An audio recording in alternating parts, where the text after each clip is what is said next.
પોરબંદરમાં જુબેલી પુલ નીચે જમા થયેલા કાટમાળને કારણે સમગ્ર શહેરમાં જળબંબાકારનો ગંભીર ખતરો તોળાઈ રહ્યો છે.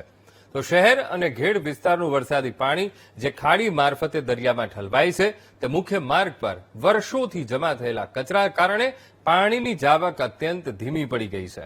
હવે જેના લીધે છેલ્લા 5 થી 6 વર્ષથી ક્યારેય ન ભરાતા હોય તેવા વિસ્તારોમાં પણ હવે પાણી ઘૂસી જવાની સમસ્યા સર્જાઈ રહી છે. ગંભીર મુદ્દે પ્રી મોન્સૂન કામગીરીના પોકળ દાવાઓ વચ્ચે પાલિકા અને માર્ગ મકાન વિભાગ એકબીજા પર જવાબદારી ઢોળી રહ્યા છે. વળી એ કચરો હટાવવા જરૂરી ભારે મશીનરી ન હોવાનું બહાનું ધરીને આરએનબી વિભાગ હવે ઇરિગેશન વિભાગ સાથે સંકલનની વાત કરી રહ્યું છે. આજ પોરબંદરને ચોમાસાની સિઝન આવી રહી છે તો પોરબંદરને ડૂબતું બચાવવા આજ જે રીતના ઈરાન સ્ટેટ ઓફ હોર્મન્સ છે ઈરાનમાં ખાડી એ રીતના પોરબંદરની પણ એક ખાડી આપણે જુબેલીમાં આવેલી છે. તો આ ખાડીમાં જે દિનો આ પુલ બન્યો છે તે દિનો આ મારી પાછળ તમે જોઈ રહ્યા છો આ મલબો ડુંગરની જેમ પાણી રોકી રહ્યો છે. તો આ અત્યાર સુધીમાં માર્ગ અને મકાન વિભાગના અધિકારીઓને આ શું દેખાતું નથી? મહાનગરપાલિકાને પણ આ દેખાતું નથી?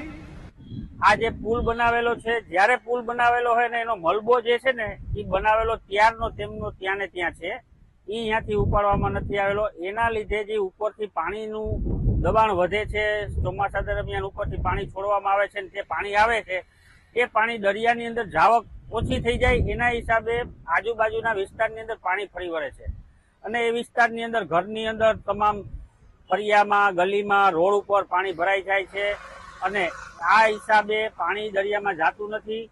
અને એના માટે થઈને પહેલા આ ભરતીનો અહીંથી નિકાલ કરે તો છેલ્લાથી પાણી દરિયામાં જાય છે.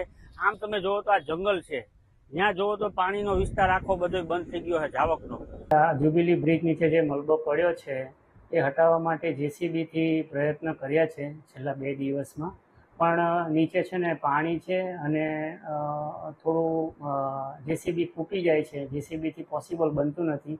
એટલે હિટાચી મશીન પણ લાવવાનો વિચાર કર્યો, પણ પરિસ્થિતિ એવી છે કે હિટાચી મશીનથી પણ કદાચ પોસિબલ નહીં બને.